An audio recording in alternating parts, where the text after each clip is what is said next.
So let me start by asking you this question. You know, when you find yourself in a storm, when you find yourself in a hurricane or a cyclone or any kind of a crisis,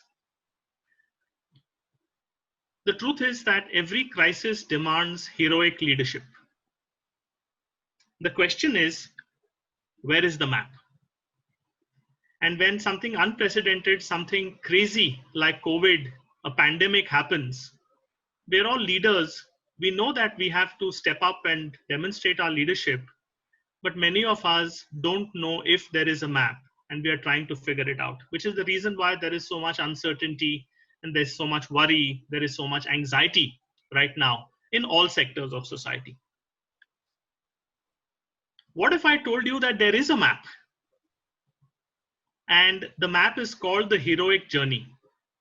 And this is actually a map that has been around for a very, very, very, very long time. In fact, almost as long as human beings have been around.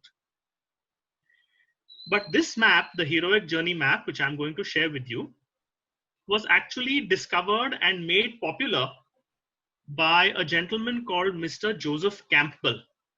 And Joseph Campbell wrote a book many years ago, maybe 50 years ago now, which is called The Hero with 1,000 Faces. So let me tell you a little bit about Joseph Campbell. He is the world's most famous and highly regarded mythologist. So in a way, he is like Devdutt Patnaik's Pardada, okay, at a global level in terms of mythology. Now, when Joseph Campbell studied the mythology of the entire world, all the cultures of the world, what he realized to his astonishment is that all the mythologies have a common structure and have a common framework or have a common map. And that map he called the heroic journey, and he wrote about it in his book, The Hero with 1,000 Faces. So since I know, Manish, you run a book club for your group as well as for others, this may be a book worth considering. And if people are not up to reading this kind of a book, it's an amazing book. You can also see two videos that you may like to see of Joseph Campbell. One is called The Power of Myth, and the other is called Finding Joe. So those of you who are interested, you may want to have a look at these videos. So what I want to do now is, before I share the map with you, I would like you to tell you three stories one by one. Okay. These are stories of people I think all of you know. And as you hear the story, I'm going to share it in a very quick way. I want you to think about potentially who is this person. I'm not going to reveal the name of the person in the story. Okay, I want you to think about who that person is. And if you want, you can put it into the chat box whenever you think you get the name. But this is not a contest. The purpose of this is not for you to only guess. The purpose of this is to actually have you hear the story, because each of these three stories carries the same pattern. And what I want to then explain is the pattern. So let me begin. This little boy was raised by adoptive parents. He drops out of college and he floats for a few years. He co-founds a tech company with a friend. After many failed attempts, he comes up with a breakthrough product that becomes very successful. In a dramatic power struggle, he is thrown out of his own company. This is a big clue. And suffers severe depression. His startup creates a sizable new category and is acquired by his old company. He returns as the CEO. He revives its sinking fortunes, and he pioneers two more categories. He dies of cancer, pancreatic cancer, after becoming a folk hero. So let me see how many of, yes. So all of you got it. Steve Jobs. So that's Steve. Okay, so this is story number one. Now, as you heard the story, and I'm telling you the second story, see if you can recognize a pattern in the story. Okay, so let me tell you the second story. This little boy was born in a poor tribal family. He studies law and he becomes a political firebrand. He is repeatedly arrested for sedition and for promoting violent revolution. He is sentenced to life imprisonment and he serves 27 years, during which time his philosophy and approach completely changes. After his release, he negotiates independence and a largely peaceful transition for his country. He is elected as its first president. He is awarded the Nobel Prize and becomes a world icon. So I'm sure many of you have guessed who this is. Mandela. Exactly. So this is Nelson Mandela.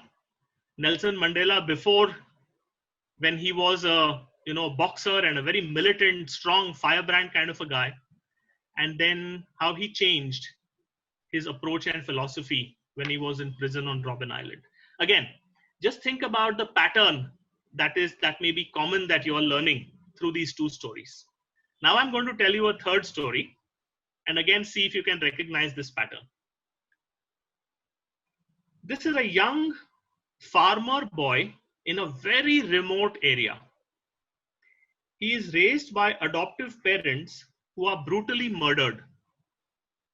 He becomes a pivotal figure in the rebellion against an evil empire. His constant dilemma is to choose between good and evil. He has to choose between good and evil, and he is equally drawn to both. He trains under various masters and acquires diverse and loyal allies while overcoming many challenges. He finally confronts his nemesis, his arch enemy, who turns out to be his real father. Any guesses on this one? Luke Skywalker? Yes. Was that Aman? That's Aditya. Sorry, Aditya. Yep. Yes. So I've given you two historical figures, and I've also given you a fictional character. And now I want to talk to you about the pattern.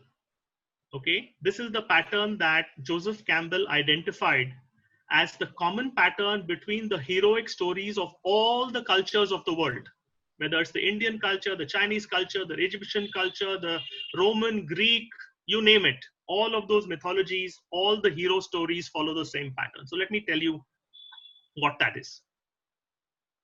Basically, he said that the heroic journey happens in 5 stages. Stage 1, and this is why it's relevant for us at this particular time. Stage 1 is that there is a crisis. And what the crisis does is that the crisis shakes you out of normalcy. Whatever was the accepted thing in the past, the crisis comes and completely shakes it out. The second stage is called trauma. You don't know how to deal with this crisis. You feel trauma, you feel uncertain, you feel scared, you feel anxious, you feel worried, all the things that perhaps some of us are feeling now. And what this does is that you have to now come to grips with an unfamiliar world. Okay, so Steve Jobs had to come to grips with being tossed out of his own company and getting back to being a small startup again. Nelson Mandela had to come to grips with his world of militant revolution and find himself for 27 years in prison, and so on. The third stage, this is a very important stage, is that you have to face your worst fear, or what in psychology that Astha will know is called the shadow. So this is about Luke Skywalker confronting Darth Vader, who is his father, and also his shadow, who represents the dark side of the Force. The fourth stage is after confronting the shadow, then there is a stage of growth. And in this stage of growth, you discover your greatness and you develop new capacities that you did not have before. This is where you really upskill and really transform your abilities to deal with a completely different situation. And the fifth and final stage is called the healing stage. This is the stage where you take all that you have learned, the elixir, or as in India, we would call the Amrit, and we take that Amrit to the rest of society and we bring about a transformation in that society. Okay. Now, when Joseph Campbell actually wrote his book, and if you go into it, he talks about 17 stages. And some people have simplified that to 12 stages. But as far as I'm concerned, from a leadership standpoint or from an organizational standpoint, these are the 5 critical stages that Joseph Campbell describes. So the first thing that I would like you to do is I would like to give you all of you a 1-minute silent reflection where I want you to think of any significant adversity that you have personally faced. It could be a health adversity, it could be a professional adversity, it could be a family adversity, it could be a business adversity, it could be a social adversity, something significant that you have faced and come out of successfully. And in that 1 minute, I want you to think about whether or not your path also broadly followed these stages. So I'm going to be quiet for a minute and just allow you to reflect on a significant adversity in your life. Okay, and any insights that you have, if you would like to type them into the chat box and you don't mind sharing it in the forum, that's fine. Those of you who want to keep it private, you're entirely free to do so. But I hope you were able to see that very often when we face adversities in our life, they tend to follow, our response to those adversities tend to follow this pattern of the 5 stages. Now, let me give you the COVID example, right? And if you now look at how society or how governments or how organizations or how communities or how families or how individuals or how leaders have to deal with the COVID crisis, I would say that right now we have been shaken out of our normalcy. We are slowly coming to grips with an unfamiliar world of a lockdown and of social distancing. But I don't think we have faced our worst fear and our shadow yet. I think that is still to come. And only when we are able to face that and deal with it and confront it, will we be able to get to stage 4 of developing the new capacities and discovering our greatness. And as we do so, those of us who do will be able to then take it out and say, here is the new model.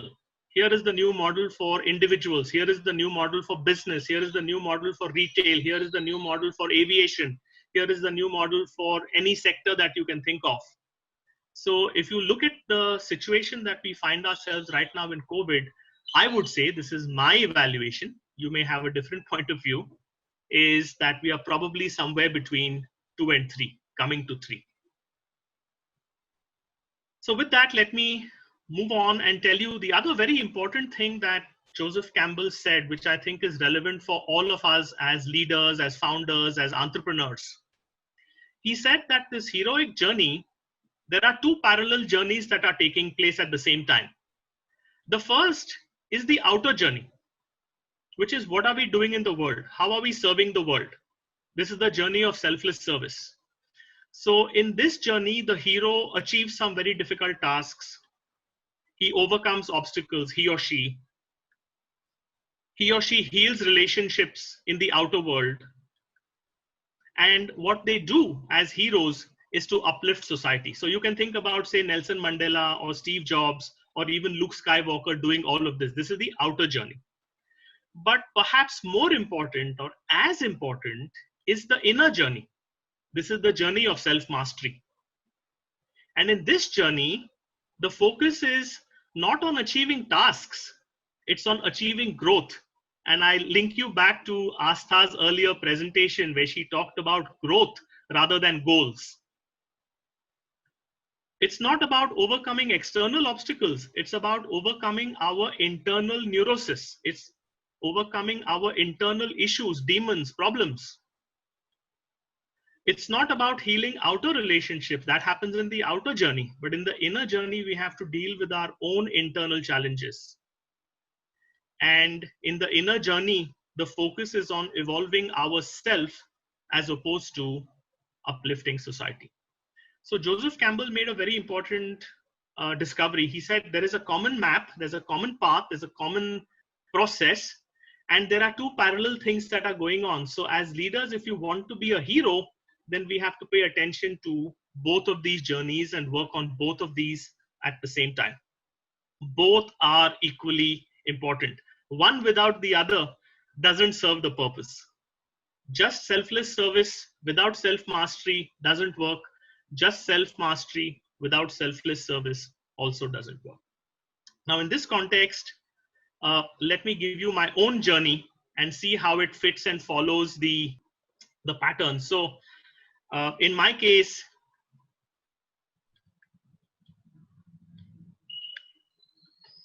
I had a very successful corporate career.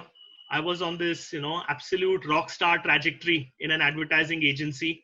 I was only 40 years old. And suddenly I had colon cancer. That was my crisis. It shook my normalcy. It then threw me out of the corporate world in a way and threw me into the unfamiliar world of health and illness and wellness and stress and immunity and holistic and integrated approaches, all of those kinds of things. And I had to face my deepest fear, my deepest shadow, which is that what happens to my corporate identity? And I had to figure out that really, that life is greater than lifestyle. Life is far more important than lifestyle. And in a way, I had to deconstruct and reconstruct my own identity in order to be able to then come up with this approach, write the book. That is where the growth is. Our approach and our book is the elixir, the amrit from that adverse journey. And now my work is to share it with the world and help other people who are going through the same challenge. So, for example, I now say things like this, which Lena read out in my profile, which is, it's not that I overcame cancer or I defeated cancer or I beat cancer. No, that's not true. Actually, what is true is that cancer healed me. It made me a better person than I was before. And it gave me my purpose to help reduce the suffering that cancer causes. So I just want you to see how, even in my personal life, this approach, the heroic journey map, has played out very clearly and very precisely. The last point I want to make before handing over for 5 minutes questions is simply this. Why wait for a crisis?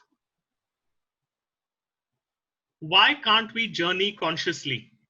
So if you were to take that heroic map and look at it from a conscious standpoint or from a progressive standpoint or from a proactive standpoint, then it would look like this.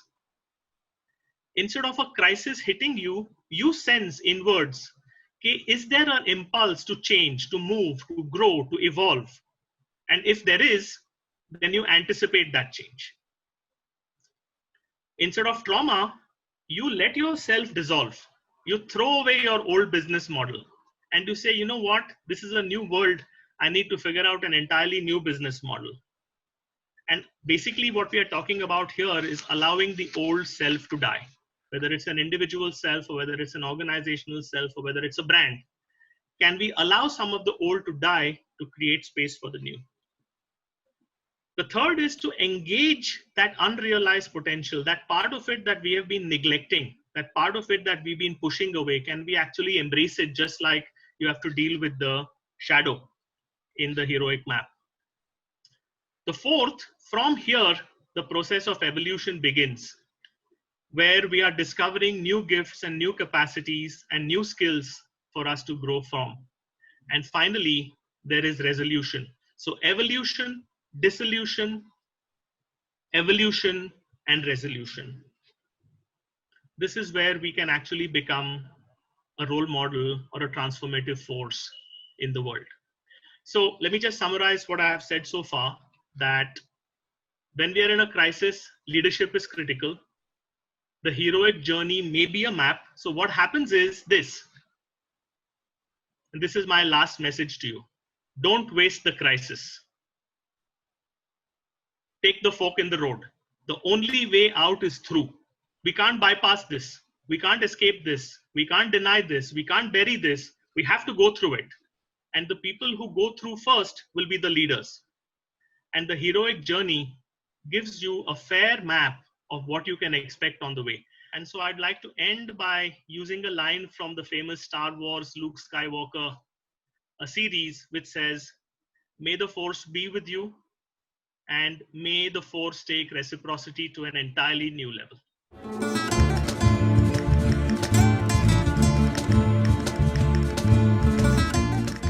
So I'm very happy to welcome and introduce my good friend and client, Vikram Sakhuja, who is the Group CEO of Madison. For those of you who don't know Vikram, he's a very well-known figure.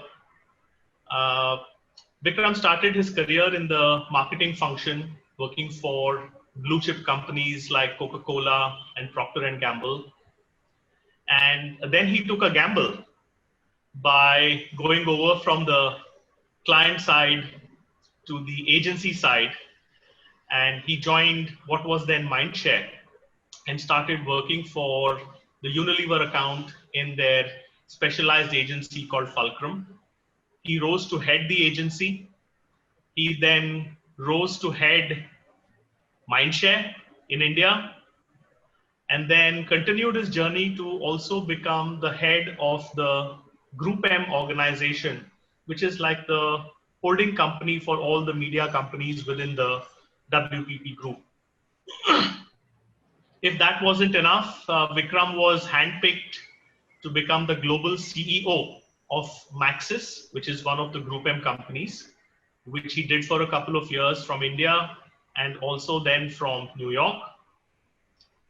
Before returning to India to take up a position as a partner in Madison, which is India's probably largest independent media agency. If I were to ask you to pick, what do you think was your most transformative experience, the experience that really brought about a quantum change in the way you operated as a leader? Firstly, it's an absolute pleasure to be with you, Vijay.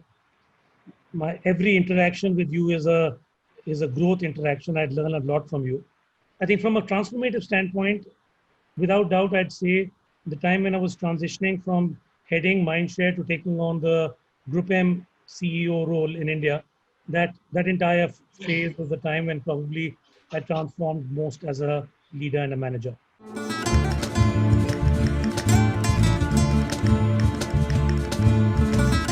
We talk about the 5 stages of the hero's journey. And the first stage is when you are shaken out of your comfort zone. And so can you just say a little bit about when you went from being the CEO of Mindshare to being the CEO of Group M?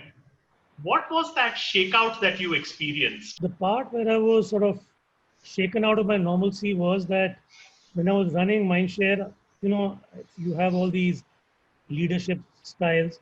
I think I get classified as a expressive driver, more driver than maybe expressive.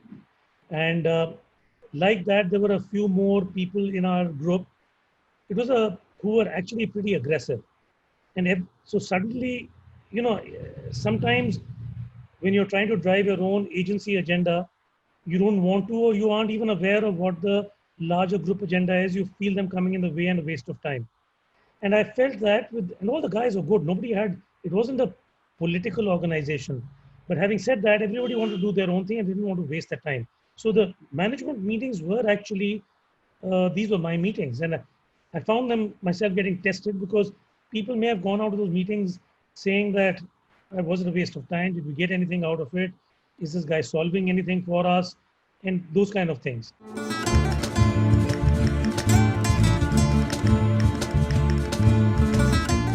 This is the core issue that leaders have to grapple with. And so before we come to the solution, can you say a little about how did you grapple with these questions? Before I got into the Group M role, 5 years I had been running an agency and I was reporting to a Group M head. And I was also seeing how the entire company worldwide was operating as part of the Asia Pacific sort of forums. So I could actually see some of the ways where they were effective and a number of ways where they were not. So actually, it just required, it's always helpful to get a validation check when you look around you and through that you can see what's working and not. So one was just being open to that. Second is I think maybe I've always been given feedback that listening is probably not my biggest strength. So I try to really work on that and and listening, not just not hearing but listening. So I truly listened, and I had some partners. There was, of course, there was Madhvi. I remember at that point in time, she was our head of talent, and I think in combined when we started doing all these things, it sort of evolved.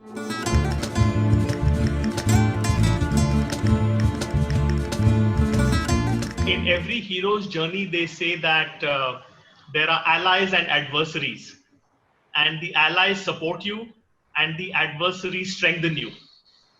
And so, how did that take shape in your journey? I mean, what kind of support did you get from, let's say, the worldwide team, or what kind of tensions and frictions did you have to deal with? I don't think I got that much out of the worldwide team, frankly, on this one. I think they were grappling with this entire Group M reason to be more profoundly than probably I was.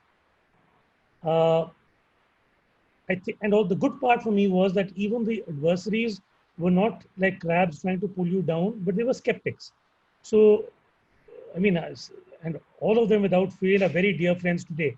But they would come and ask good, honest questions about, so how is this going to help? They would play the devil's advocate, and I think through that, that was, I think, constructive friction, and there was through that we managed to sort of forge things forward.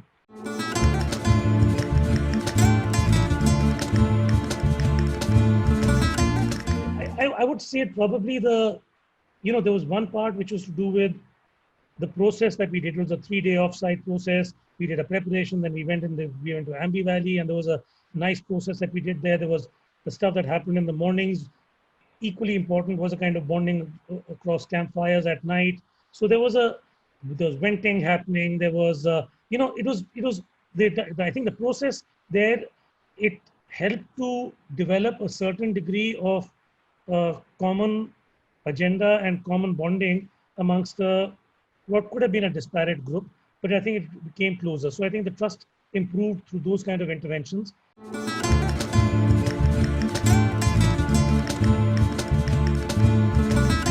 But we started off by identifying the leaky bucket and said, I remember the leaky bucket exercise and said, yeah, we're all doing a great job, but where do you think we are probably not maximizing our operation? And once you get people talking, you suddenly see, oh my God, there's leakages here, there, everywhere. So then we suddenly said, okay, we have to start sort of plugging these leaks and trying to make something good out of them. What do we need to do? And one thing led to the other, and we came out with a vision or a purpose, and we came out with some values or either behavior that we should really display to make our entire purpose come to life.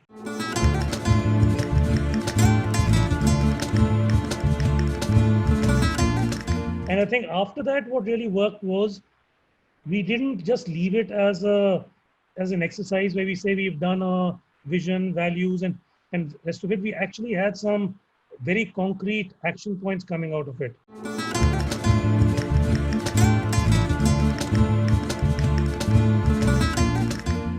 The results are pretty profound. We developed new practices. We got people were happy. I think our attrition rate was probably, it had from a high, it had gone down to the lowest ever. We were delivering consistently 25% plus the CAGR for the 5-6 years that I was running that entire thing. So I'll say that overall, the entire practice of setting a vision and then identifying the values, and importantly, putting into place behavioral initiatives which actually bring these things out, really was the part which was a transformative part of my journey, and I thought was a totally different way in which I'd led any organization before that.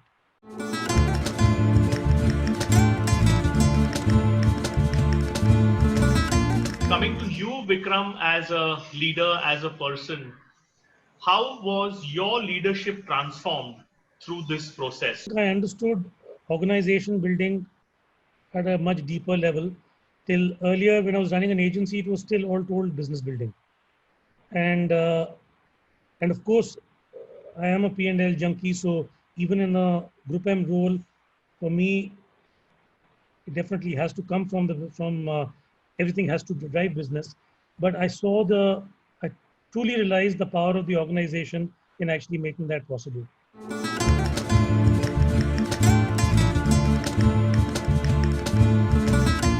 What is a tip that you would like to give to somebody who's watching this conversation between us, who is on their own hero's journey? Okay, I'll make it 2 tips. So the first tip is choose a pond where you can be a big fish. I think for me, as a leader, my trajectory totally changed when I moved from a client marketing organization into an agency life. And it's not so hard to see, because end of day, media, advertising, and within that media is a reasonably small pond. It's a significant pond, but it's a small pond. So I think the first thing you got to do is choose to be a big fish in a small pond. Second thing I'd say is, whenever you get into a particular leadership role, ask yourself, what is the difference that I want to make? To lead you rather than just manage, I think that clarity is important. That's what you need at any point in time. You need that North Star. You need a purpose that you are chasing. And if you have a clarity of where you're going, I can say that with conviction now, because I've done that a few times, that it's going to happen. What I see a lot of leaders sort of where they don't achieve their potential is when they probably just come in and try to manage a job, whatever is being given to them.